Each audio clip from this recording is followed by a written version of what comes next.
Kurumjari. Norris window ki morning analysis meng tabiro mem pumno po an makta da dong hos rakhe sona tram nokchari amadi ngasi infana phone ki ba pause sing da kari karamba maru oiba yauri ba ki habu khanan da wina makta ko studio da lecture library ba oza mayam no thido indona khangbira ba oza senior journalist oza narendra ningoma oza bu taramna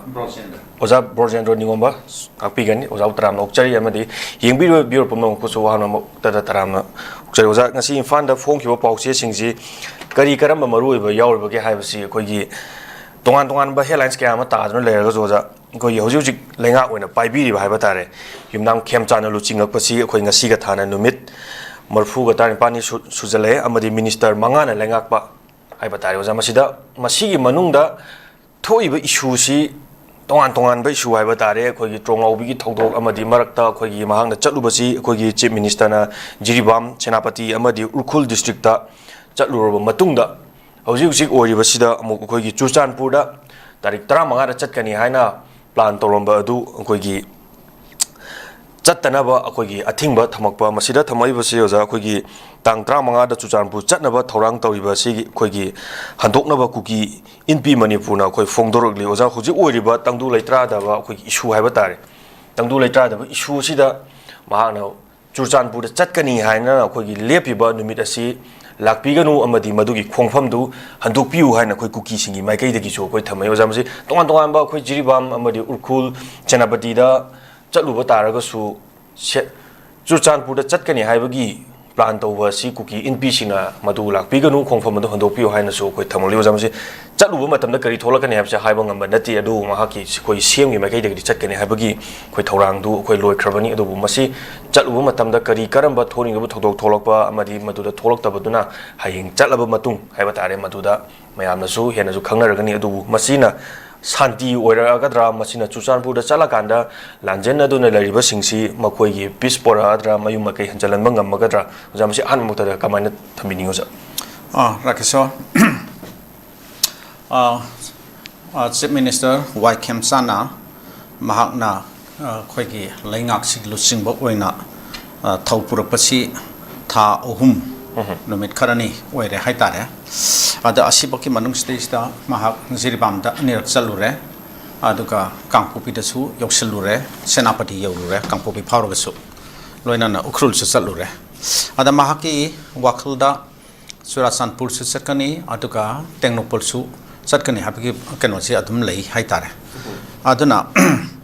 टेक्नोपल the चटकनी हाबी पाव हाफे ताबदा ngसाकी अखोइकी village volunteers eastern zone हाइबा खुलाई पाइबा मखोइकी कांगबु अमना हाइतारे ने मखोइना याम अकनबा warning पिरक्तन खोतना खरा तोखिबा लैबनी मद लाकनो लाक पतारदि मद थोरप थोदो वाथुकी दाइट टेक्साक अदुम कनो न इसाई सान पुजगदमनि का हारखिबा लै अदगे हजिक मे 15 मे 15 si kuidra ngasi nini humni dangare ada masista okay chief minister na Churachandpur sakani habagi pau ama official oiba mong da cherol thok pa leitragasu magna asumba thorang ma tawri habasi loina tanare khangnare amasung social media da karida adum paksana leire haitare masina maram oire haraga ngasai ki akhoi ge tongan tongan ba kuki joki Kangbusing akhoi hoje suspension of operation da leiriba keno adugi ZRO makhoi na makhoi boycott togani na haire aduga makhoi moi haiba chief minister ki asimba Churachandpur khongchat sida maduda thorama pangthop khotopada makhoi saruk yaroi aduga miam su saruk ya bignu aina makhoi na haiba ma leire aduga ngasaki akhoi gi suda leitaba UKNA haiba kangbu asina adi makhoi hena kanba warning ma piri haitare karumba maduda lapa taragati maduda thorpa thodok wathoki teksak to adum keno lengak na pugutamani loinana adugi thauram adugi sinlang liba kholiba organizer punamak makhoina pugutabani haidana aduna makhoi warning pi adudai do sinlang makhotpa toriba miosing adagi kana kana tawbo khotpa haibana singba adum mayam do aduna siumoi wafam si leibanina hojik si akhoi honorable chief minister ki ma Churachandpur ki akhoi plan proposed visit se sakra sal oidra haibda akhoi hojik tang taba sab saba ma haibangam dri ꯑꯗꯨꯕꯨ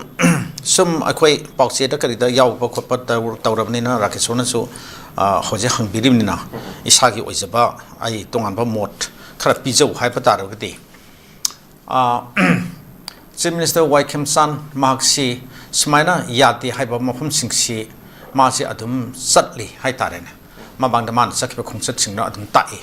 ꯑꯗꯨꯅ ꯇꯨꯡꯗꯁꯨ ꯑꯗꯨꯝ ꯀꯅꯥꯒꯨꯝꯕꯅ ꯌꯥꯅꯤꯡꯗꯦ ꯌꯥꯗꯦ ꯂꯥꯛꯑꯣ ꯂꯥꯛꯄꯤꯒꯅꯨ ꯑꯗꯒꯤ boycott ꯇꯧꯏ ꯈꯣꯠꯂꯤ ꯀꯥꯏꯅ ꯍꯥꯏꯕ ꯂꯩꯔꯒꯁꯨ ꯑꯗꯣ ꯃꯍꯥꯛꯀꯤ ꯑꯁꯤꯒꯨꯝꯕ ꯁ꯭ꯇꯥꯏꯜ ꯑꯣꯐ ꯀꯩꯅꯣꯁꯤ ꯐꯪꯁꯅꯤꯡ ꯍꯥꯏꯒꯗ꯭ꯔꯥ ꯅꯠꯇ꯭ꯔꯒ ꯃꯥꯒꯤ ꯗꯤꯇꯔꯃꯤꯅꯦꯁꯟ ꯍꯥꯏꯒꯗ꯭ꯔꯥ ꯃꯥꯒꯤ ꯋꯤꯜ ꯑꯁꯤꯒꯤ ꯍꯥꯏꯔꯨꯔꯗꯤ ꯁꯣꯏꯗꯅ ꯆꯠꯈꯤꯅꯦꯅ ꯑꯗꯨꯝ ꯂꯧꯏ ꯍꯥꯏꯇꯥꯔꯦ ꯁꯣꯏꯗꯅ ꯑꯗꯨꯝ ꯆꯠꯈꯤꯕ ꯌꯥꯏ ꯍꯧꯖꯤꯛ ꯆꯨꯔꯆꯥꯟꯄꯨꯔꯗ ꯑꯩꯈꯣꯏꯒꯤ ꯑꯣꯄꯔꯦꯠ ꯇꯧꯔꯤꯕ ꯌꯥꯝꯅ ꯀꯟꯅ ꯑꯦꯛꯇꯤꯚ ꯑꯣꯏꯔꯤꯕ ꯑꯗꯨꯝꯕ ꯑꯣꯔꯒꯅꯥꯏꯖꯦꯁꯟ ꯁꯤꯚꯤꯜ ꯁꯣꯁꯥꯏꯇꯤ ꯑꯣꯔꯒꯅꯥꯏꯖꯦꯁꯟ ꯈꯔꯁꯨ ꯂꯩꯔꯤ ꯍꯥꯏꯔꯤꯕ ꯑꯣꯔꯒꯅꯥꯏꯖꯦꯁꯟꯁꯤꯡ ꯑꯗꯨꯗꯤ ꯃꯈꯣꯏ ꯀꯩꯁꯨ ꯊꯣꯏꯗꯣꯛꯄ ꯄꯥꯎ ꯑꯩꯈꯣꯏ ꯊꯣꯔꯛꯄ ꯊꯦꯡꯅꯗꯦ ꯃꯈꯣꯏꯅ ꯕꯣꯏꯀꯣꯠ ꯇꯧꯏ ꯍꯥꯏꯕꯒꯤ ꯋꯥꯐꯝ ꯂꯩꯇꯦ ꯑꯗꯣ ꯁꯤꯒꯤ KNO ꯍꯥꯏꯕꯁꯤꯅꯦ ZRO ꯍꯥꯏꯕꯁꯤꯅꯦ ꯑꯗꯨꯒ UKꯅꯦ ꯍꯥꯏꯕꯁꯤꯅꯦ ꯃꯣꯏꯗꯤ ꯈꯨꯠꯂꯥꯏ ꯄꯥꯏꯕ ꯀꯥꯡꯕꯨꯅꯤ ꯆꯨꯝꯃꯤ ꯈꯨꯠꯂꯥꯏ ꯄꯥꯏꯕ ꯀꯥꯡꯕꯨ ꯑꯁꯤ ꯌꯥꯝ ꯁꯥꯊꯤꯅ ꯄꯥꯋꯔꯐꯨꯜ ꯑꯣꯏꯕ ꯀꯥꯡꯕꯨꯅꯤ ꯃꯈꯣꯏꯅ ꯊ꯭ꯔꯦꯠ ꯇꯧꯔꯦ ꯍꯥꯏꯔꯒ ꯃꯈꯣꯏꯒꯤ ꯏꯟꯇꯤꯃꯤꯗꯦꯁꯟꯗ ꯃꯈꯣꯏꯒꯤ ꯗꯤꯛꯇꯦꯠꯇ ꯉꯁꯥꯏꯒꯤ ꯑꯩꯈꯣꯏꯒꯤ ꯀꯨꯀꯤꯖꯧꯒꯤ MLA 10ꯁꯦ ꯅꯍꯥꯟ ꯃꯈꯩ ꯑꯗꯨꯝ ꯆꯠꯂꯒ ꯂꯩꯕꯅꯤ ꯍꯥꯏꯇꯥꯔꯦ ꯑꯗꯣ ꯍꯧꯖꯤꯛꯇꯤ ꯃꯈꯣꯏꯒꯤ ꯗꯤꯛꯇꯦꯠꯇ ꯆꯠꯇꯕ ꯑꯗꯨꯝꯕ MLAꯁꯤꯡ ꯌꯥꯎꯔꯛꯂꯕꯅꯤ ꯑꯗꯨꯅ ꯈꯨꯗꯝ ꯑꯣꯏꯅ ꯑꯩꯈꯣꯏꯒꯤ ꯀꯥꯡꯄꯣꯛꯄꯤꯒꯤ MLA ꯅꯦꯝꯆꯥꯛ ꯀꯤꯞꯒꯦꯟ ꯍꯧꯖꯤꯛꯃꯛ ꯗꯦꯄꯨꯇꯤ ꯆꯤꯐ ꯃꯤꯅꯤꯁꯇꯔ ꯑꯣꯏꯅ ꯂꯩꯉꯥꯛꯁꯤꯗꯩꯁꯤꯗ ꯑꯀꯟꯕ ꯊꯧꯗꯥꯡ ꯑꯃ ꯄꯨꯔꯤꯕꯅꯤ ꯁꯔꯨꯛ ꯌꯥꯔꯤꯕꯅꯤ ꯍꯥꯏꯇꯥꯔꯦ ꯑꯗꯨꯒ ꯂꯣꯏꯅꯅ ꯆꯨꯔꯆꯥꯟꯄꯨꯔ ꯗꯤꯁꯇ꯭ꯔꯤꯛꯀꯤ ꯁꯥꯏꯠꯇꯒꯤꯁꯨ ꯉꯁꯥꯏꯒꯤ ꯑꯩꯈꯣꯏꯒꯤ MLA ꯑꯅꯤ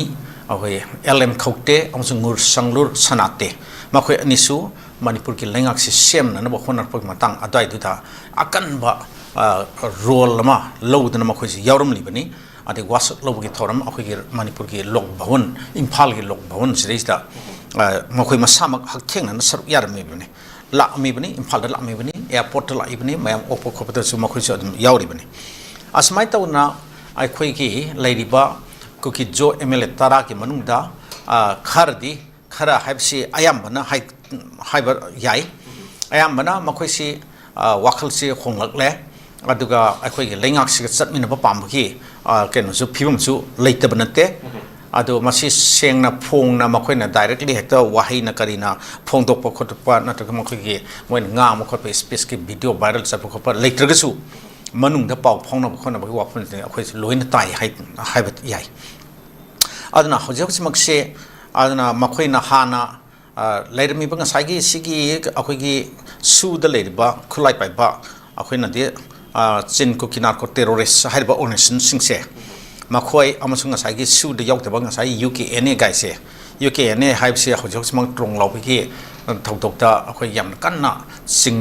ꯆꯦꯟꯅꯔꯝꯕ ꯌꯥꯏ ꯍꯥꯏꯕꯒꯤ ꯉꯥꯡꯅꯕ ꯆꯤꯡꯅꯕꯁꯨ ꯑꯗꯨꯝ ꯂꯩꯔꯤꯕ ꯑꯗꯨꯝꯕ ꯑꯣꯔꯒꯅꯥꯏꯖꯦꯁꯟ ꯑꯃꯅꯤ ꯑꯗꯨꯅ ꯑꯁꯤꯒꯨꯝꯕ ꯑꯣꯔꯒꯅꯥꯏꯖꯦꯁꯟꯁꯤꯡꯁꯤꯅ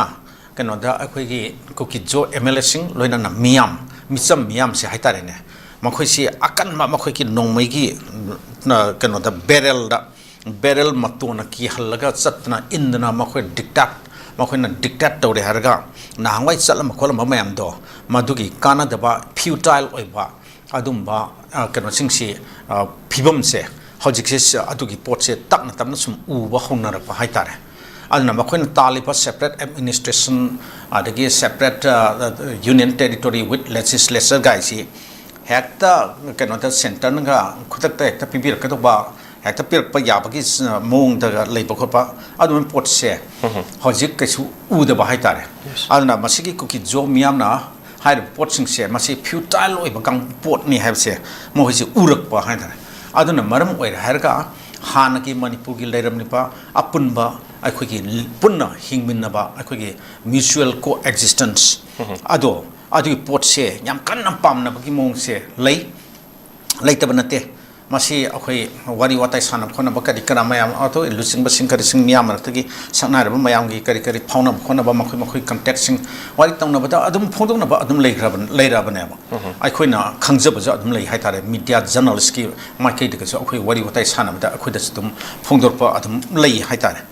aduna siu ma mayam sin lei bani na ngasai gi keno se khulai pai ba kampu khaktana makhoi loin ma dictator ni makhoi na hai ba khudim si loina satlan ni hai ba se hoji ku ki jo community gi marxdane ka su yam kanna mak hekta 100% til lei badi oidare hai tare hoi matam khar gi mamang da 2023 gi matung da gi na sahi ahum ruki manung sri sa marakta matam khar di makhoi na hai ba punum se loan mo yar mi salami aduna makhoi ga India government of India ga wari sana bata yar pa tar pa pho keno do warep to adu akhoi satkani logani ga kaina makhoi da sinare akhoi di ga kaina hai bachin ko ki keno se akhoi ki ku ki jo MLA tara se moin hairam ga lei bane rakheshwar adu hai bu wafam sing to hauji kitang turn tawrak le have se akhoi na loin mo u phange ba aduna hauji Churasanpur ki akhoi ki honorable chief minister 𝐍𝐄𝐖𝐒 ki khongchat se masidesta tingli basina yaning de harib sina makhoi group kharchini haitare khoi khulai pa kang boni makhoi mi hat pa mi su phanem hat khrabani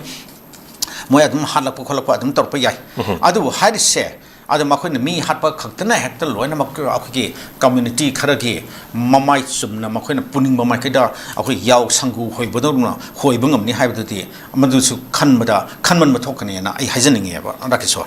aduga lairiba atopa se keno kambu sing se kuki inpi harasine kuki inpi nadi man harise keno da matam kharadi gi thokpiu gain haibagi wani ma appeal ma tarpane ado sunglak apignu haibagi wafam makti yawda brain khalli ado hoi mangkhan man haibata akhoi gi government of India ga wari sanam khon ba makhoi political solution mo proktriba khotriba abu kaina adu mundi haiko ada hai sing se sumna gi kano ni hai tare hai da ya da akhoi gi rhetoric ki wafam ni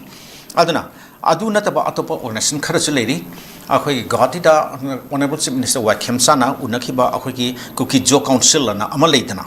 haiba kuki jo council adu hoji wafam phongdortri ITL na ama haibam chu leri akhoi haiba kangmu chu makhoi thodopa phongdortri aduga kanoda akhoi thadau inpi na ama chu leri na thadau inpi haiba organization sri thadau hai si kuki na te kai na makhoi na haiba claim to bokhopa mayam leri ni na aduna Canada haiba thado inpi makhoi haiba organization kharse civil society organization singse makhoi kan ta hartri ba aduna sigi portsida siju makhoi gi marta divided opinion ni habse akhoi lobu ya ba rakishwar ad group kharana lahning de group kharana lahningi habse amasi akhoi lobu ya aduga hojik leiriba akhoi gi MLA atopa Churasanpur district ki site leiriba MLA singse makhoi na moigi marakta su ayambana aw chief minister se lahning boi wafam se lein mudoba mali leiba lei hana akhoi adum thajaba ya haitare ton ba akhoi wari watai sum sana ba source ki ton ba pau likhun sing matungina aduna makhoi hojik taw ki hargati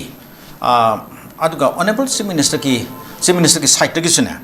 mahakshi kanagum makharana ektan thatan tawre khole harga ma saloi da wafam de ka chu leiti haitare ma chu yamna challenging oiba adum misak amani ta kar hani mi kharana yade khote harga aina taw yaro ka harga tawri da banate tawni ka khan haiba adumla mida mani haitare ma se ai ma sum ma ki khangjab gi wani ko ma muk sa de hona naha orge de hona ma lakpa ma ki martial art ki kari tawra ko kholakpa ngasi bukta ma na challenge ma yama fight tar ko kholakpa ma chu setback ma yama thena gra bane ba mai mamang da ma political field ga sang de da ma chu aru ba phim awa ba ka ga yam chaum ta gra ba adum misak mane adum thena lak pane ba an hojik su lady se manipur government su tripartite talks de yori ne ba akhoi nga sagi keno singa nga sagi sin ku narco terrorist organizations suspension of operation de lady group sing se makhoi siga government of India ga wari sana bada government of manipur su hojik yori bane ba nahan de wari sana delhi de so manipur government ke akhoi keno representative official high ranking official home commissioner ka si yori ne ba aduna high bachi akoi tripartite talk ni aduna keno ga suspension of operation ki ground rule da hariba asimba kan to disi operation haibache suspend tongna ba haibani ma aduna hayeng kan chief minister 𝐍𝐀𝐿 ma ki kenoga convoy ma ka loina na sarasan pur satpa matamda asimba tripod kan sita sigi suda yauriba adumba organization singsina hekta makhut thartan nomi kapakani bom kapakani habse khenang thajabu wali haitare adumba tawrake hai batargadi madudi makhoina ground rule je pura total thugai raktuine ba adu oi batargadi center na pau ta gani khangani na adu center na anga papangna kare hani na thabul lokhalakani haitare hojek aikhona khanba yari se aduna kenoda ngasagi suda le ba kambu keno amsung jet aro makhoina hekta khut thar khani haiba wafam sima khitang thajabda khitang wali manti ground rule du matung ina khut thana ba yade haiba pot si leibani na madu makhoi nga satphum thoe adu malere manamti manipur government so khit kenodu ki awe tripartite deal zik manungda yauri bane ba tripartite pact ki manungda signatory amok ori ne ba government of manipur so aduna asima lere aduga hojik chief minister 𝐍𝐀𝐿 surasanpur satpa haibase masi mahaki huimda masa mathandki fancy da satkadu natte mana apam gi matungina mana hekta kare hani surasanpur koi bisaluge hena picnic excursion ki type ta satkadu natte mission namagal loinan satkadu ni haibase ai khoi thajaba yaeba mission du karino ngasagi okay to restore peace and normalcy aduneba aduna adugidamta ma mari lena ba stakeholder singa wari sana ba satke haibu waneba somda leriba ITP singa unar bayai natranga tongan ba civil society organizations ke representative leaders singa unar bayai adinga sagi legislator mayamam leiri singdo MLA singdo makhoi su adum unar bayai ba aduna haibu singsi moi mayam si unar harga peace si kamdona akhoi restore to si kamdona akhoi kanoda halak namba akhoi khong si kamai tona thangchin min ske haiba adungi maikai da wari saba chatkadu ki khongchat ne haina aidi admai logjai aduna sumna gi mai hekta koi ba sakane pressure visit oi ni haibdi kasu lei ningai leke haitare aduga mana sakadu khongchat asi center su ministry of home affairs su makhoi knowledge da yauraga chattuine moi knowledge da le chattuine aduna Minister of Home Affairs na su khangdawrini ada Chief Minister 𝐍𝐀𝐿 hojika akhoi si loina khangni bo manipur ki leiriba phim ji khangbani na surasanpur satpa or tenopod satpa haibse masi sungsoi sadam ki Minister of Home Affairs khangdawni na ngasai ki ma ki tawphum thokpa akhoi ki man pifum thokpa instructions sing akhoi central paramilitary force leiriba central security force leiriba mayam se masri da akhoi VIP ambu Chief Minister ambu kamdawna akhoi protect tawda ke ma ki khongchat kamdawna successfully yang peacefully keno tawhan gada ke akhoi ki mai pahn gada ke habse madudi adum ataita adum yaujag da ba magi keno amani protocol ne na ay admaina hajning ba ya keno rakeshwar adu hoi lengaksina amsung 𝐍𝐀𝐿 masamakna satpa or satba hojiki leiriba phim reaction kharase response kharase haitare ne hojipokte negative response haibatare makhoi lapi nu khopi nu haiba khopa mayam khara yaubani na aduga atopa ta diba response laitiba atumba stakeholder mayam se leriba hariba atumba hojipokte react triba response pertriba akhoi stakeholder singdo makhoi gi makai dadi kari leribge habse swaida akhoi gi lebiriba lengaksina amasung kenosina honorable chief minister na akhoi gi game theory na ama leyebko haiba game theory se masi apply to gi keno to ba yai ba yeng ba yai ba haiba game theory se karino asom makai dagi kana akhoi gi kari haina makhoina kari strategy lorga kari step local laga akhoi tawrpa ya akhoi na mu kari lobu ya ke kari khongthang thang ba ya ke haibdo yengba adum ke keno do pot bu ni haitare strategy makhal amani haitare aduna asisu adum yengba ya asini rakhisha thagachari oja yamna mari chumo fam ne khoi gi tarik 35 da khoi gi semna chuchampur chatkani hariba plan ase masal khaki oiba gi chatpanate khoi mayam gi oiba pistok sanaba amari santi hanjalakna bagi wari sanaba ni mana chatkadori base haibduni ojana han mokta mari chuno ju thambiro jaduga ani subda lakchani ba point se khoi gi ngarang han da khoi pangthokkiba NEET UGC gi 2026 ki examination se amu khoi cancel tawkhre hari masi oja National Testing Agency sina khoi gi lauduna khoi tha asigi tang ahumda pangthokkiba NEET UGC 2026 ki exam si khoi cancel tawragani hayo jama si cancel tawbugi maram se atai gi nate khoi exam si pangthokkhro matungda question leak oire haibagi pawma khoi haiba tare likhunam lairakpadagi exam si amuk nauna reschedule tawraga khoi exam si thana ba haidana khoi na muk matam ama lepakadori masida lakchani bo point je achuk chaw khroba akhoi exam si mayamna pamnari ba mari mahiroi singna ngainari ba nit tharaga jare pawbana khanari ba si masida adugi matik honaraga masana yamna masigi exam sitang di ai soidana khalakani hantak thaba sida haina khalaga thaba mahiroi kyam su yauri bani adu masida leak oirei ba question asi makoi satra honari ba satra dugi thamoi da kari fill tawrangani kari gi da makta question je leak ohelai bano haibasi masi kanagi ashoibo oigadori bano za maramdi mase mahiroi singna kyam misguide tawbirangani question je adugi matik nungaina exam thaba su dum yaudaba nate yaurangani compulsory adubu question leak oire haiba tar matamna mahiroi ama oina masana yam excellent oina thagiba mahiroi amda kari fill tawrangani amadi masigi masida section mandabadagi haiba tare question leak oire base ose kanagi soibo oigadori no Rakeshwar masigi National Testing Agency hariba akhoi kano si Ministry of Department of Higher Education, Ministry of Education Makadaliba, autonomous body se. Masi yamna controversial oiba aduma kano amani body amani haitare. Kari no haibata masi masinabu sinlangba examination akhigi kano se NET exam se. Mamang dasune 100 dasunate mamang dasu adum dawra haitare yam sauba aduma wathok scandal mayam thokra haitare. Aduka 100 suni masi tawre adagi kanoda examination si makoi kanoni question paper je leak oibani haitare ada question paper adu makoi na hek number adu printed adu question paper adu natragasu madu kanoda guess paper haidana akhoi gi masi gumba wahang sing silak pa yai ka kaina ka sandor pa haitare ne adu main sandor pa adu wahang sing si moin pir bu wahang sing duga kanoda chap mana haitare hekta 100 mana bagi adu mi phima lakpa haitare chap mana bani haitare adu di sum kan leak oir pa totally leak oir pa haitare asum bagi leak oir bagi kano se masig mo pot se akhoi gi masigi kano jina siliba National Testing Agency is in a simple examination sinta yamna toina to ever mamang za dum taw gi like re hanak sum taw re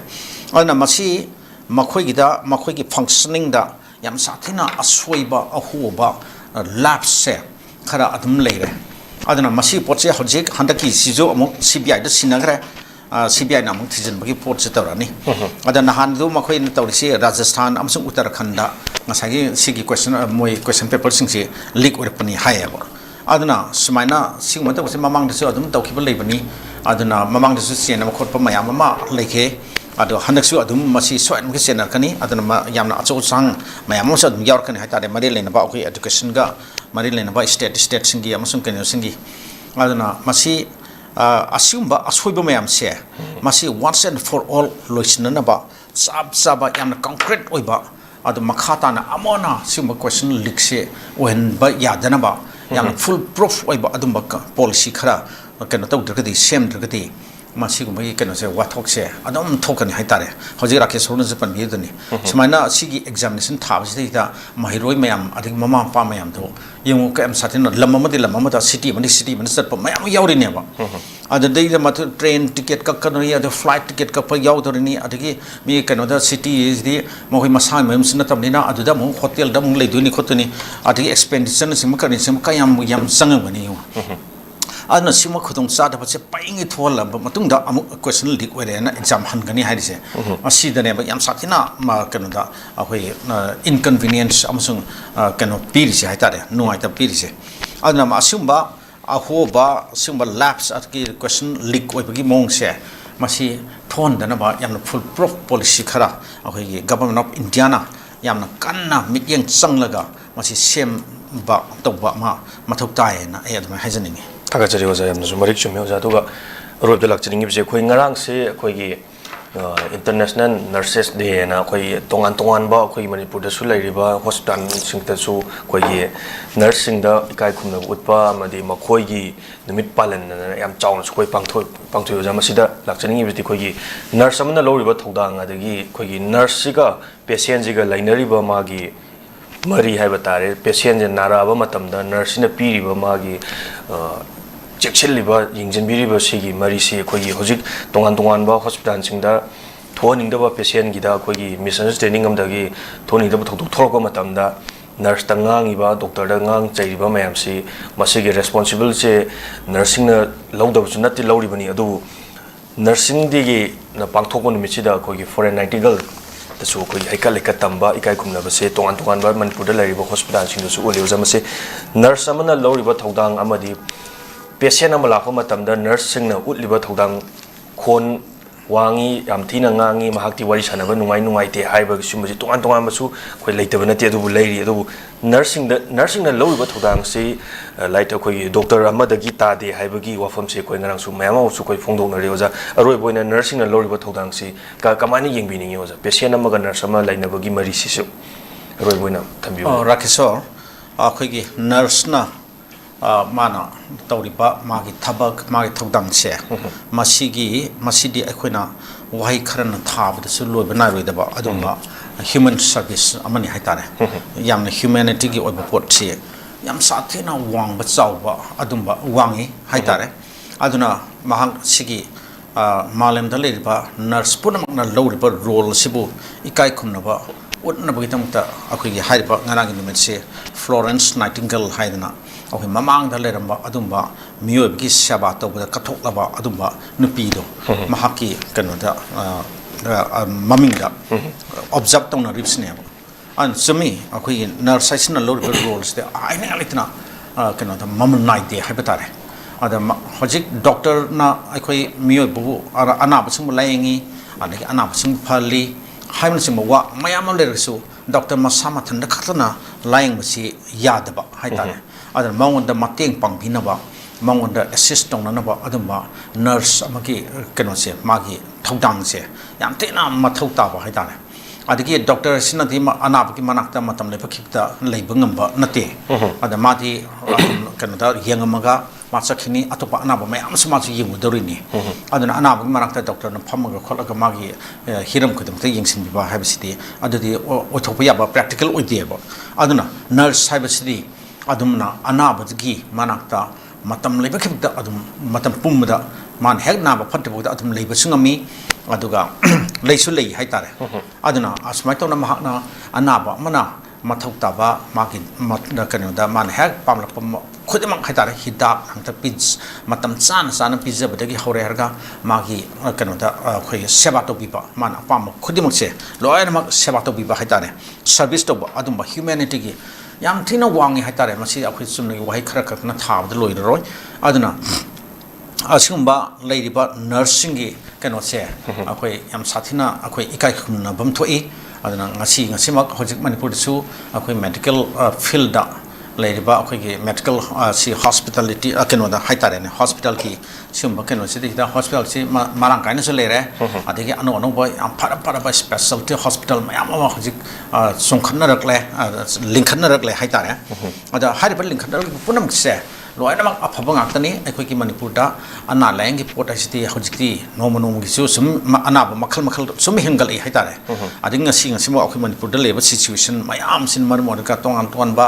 ka kano conflict mayam sina maram oire ga anabasti wakhal gi laina dagi horga haksang gi anaba kari kara disease mayam lei haitare asina ana lying phamse marang kaina leirapa adu doctor sing marang kaina leirapa adu nursing marang kaina leipa haipse masi adum yam thina mathau tai aduna akhoi gi khunai stage da yam thina adum ba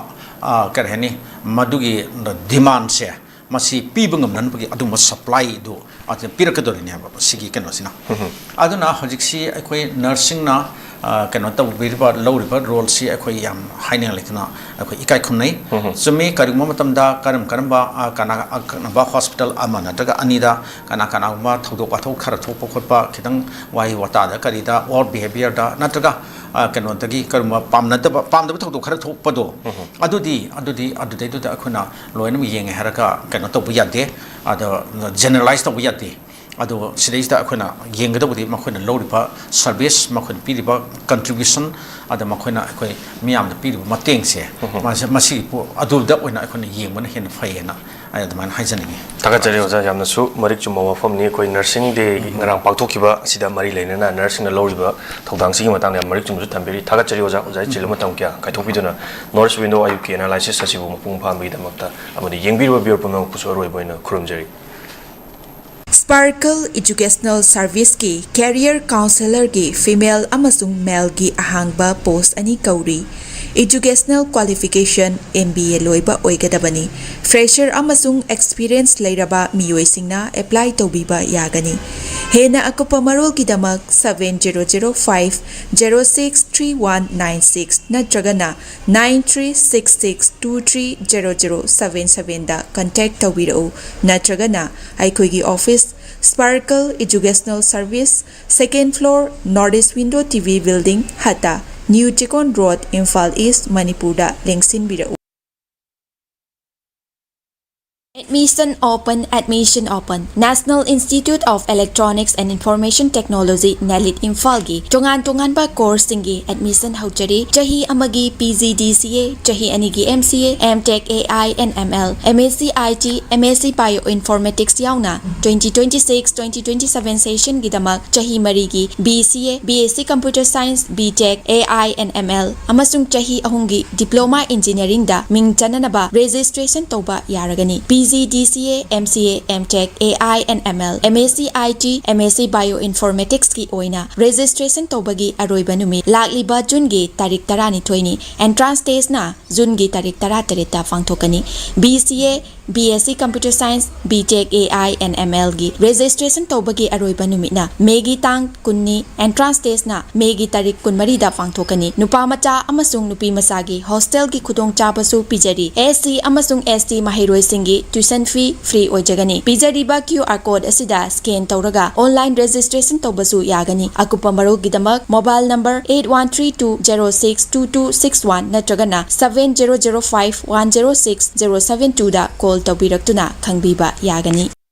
Hakchang phana thamge hairabadi iramda masimakta da leiba khwaidagi pharaba hospital singi manungda ama oiriba Babina Hospital leijari mafam asida thajaba yaraba amadi sel yamna changdana specialty kunhen bada ana layeng bagi khudong chaba pizari pediatrics cardiology cosmetic surgery amadi specialty makal makha kayada aikhogi specialist singna marik chumna thawai hakchang yauna layeng jari aduna state wangmada amu kari gi chatlugani aikhogi manipur da su hogikti awang bathaki healthcare fanglabada matam mangan biraganu sel hena tingan biraganu aikhogi specialist singdagi malemgi apaba thaki layeng patapta yumpham oiba service lobiu Babina Hospital where hope meets compassion akupa marol gidamak Babina Hospital Sajiwa Jail Road Khabai Soi Imphal East lengsin birau natraga aikhogi phone number 6909390666 ta call tawbirau